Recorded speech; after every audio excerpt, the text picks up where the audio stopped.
Habakkuk is considered one of the minor prophets, basically meaning one of the shorter prophetic books of the Old Testament. We don't know much about him personally, other than what we read in his book in the Bible. He lived and prophesied around 600 BC. From his God-inspired words, we can tell that he was a man of religious conviction, but he was also socially aware. He was concerned about injustice, and he was a man of prayer. Habakkuk lived during a difficult time in history for the Israelites. King Josiah died. His reign was a time of freedom and prosperity and religious revival. But now he was gone, and the Babylonians came in and destroyed cities, and the Egyptians were rising up in war. Jehoahaz, apparently a kind and good leader like his father, was supposed to take over the throne after Josiah died. Instead, the Egyptians made Jehoiakim king. Jehoiakim was a spineless tyrant ruler. He went back and forth between loyalty to Nebuchadnezzar in Babylon and Pharaoh Necho in Egypt. The Israelites in Judah lost their independence and their freedoms and were forced to pay heavy taxes. It was an environment of oppression and violence.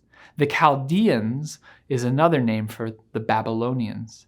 Habakkuk speaks about the cruelty of the Chaldeans during this dark time in history. In the beginning of the book of Habakkuk, the prophet is having a conversation with God.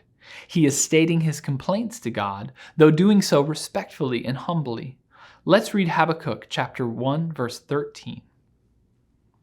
Your eyes are too pure to look on evil. You cannot tolerate wrongdoing. Why then do you tolerate the treacherous? Why are you silent while the wicked swallowed up those more righteous than themselves? Habakkuk is basically asking God why he allows evil to persist. He knows God is holy. He knows God cannot tolerate sin. So he asks, why does it seem like God is tolerating sin and evil? God doesn't specifically answer Habakkuk's question. Instead, he tells the prophet that he sees, he is in control, and to continue to persevere faithfully. Through the prophet Habakkuk, we see what a godly response to evil looks like. It should anger us. We should want it to stop. We see that it's okay to ask God questions. We see that rather than taking God's place as judge, Habakkuk waits on God's sovereign timing. But waiting doesn't mean tolerating and accepting the wickedness around him. He calls the Chaldeans out on their injustice and speaks the truth of God boldly. Habakkuk gives us an example of what living out godly tolerance in an evil world looks like. Speaking truth in love and leaving the judging to God. Of course, just because we speak the truth, it doesn't mean that we will be tolerated. Let's read John chapter 15, verse 19. If you belong to the world, it would love you as its own. As it is, you do not belong to the world. But I have chosen you out of the world. That is why the world hates you. We should never be seen as intolerant because of how we treat people.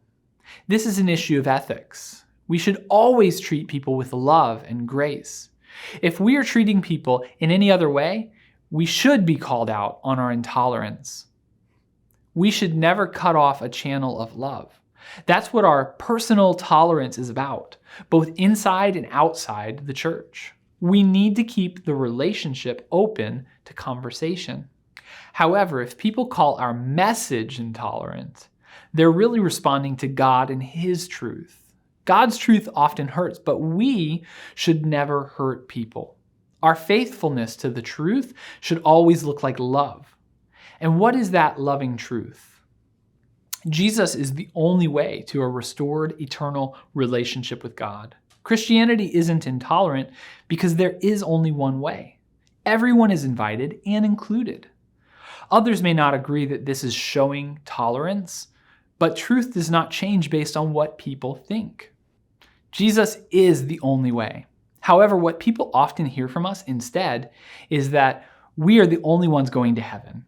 What we should be teaching, in fact, is that everyone who chooses to follow Jesus not only gets to go to heaven, but gets to live in the fullness of Him now.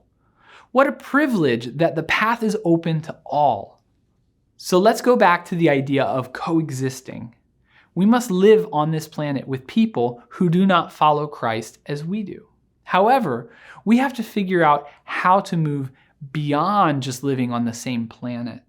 Tolerance is actually a very low standard for Christians. The high standard we are called to live out in the world is love.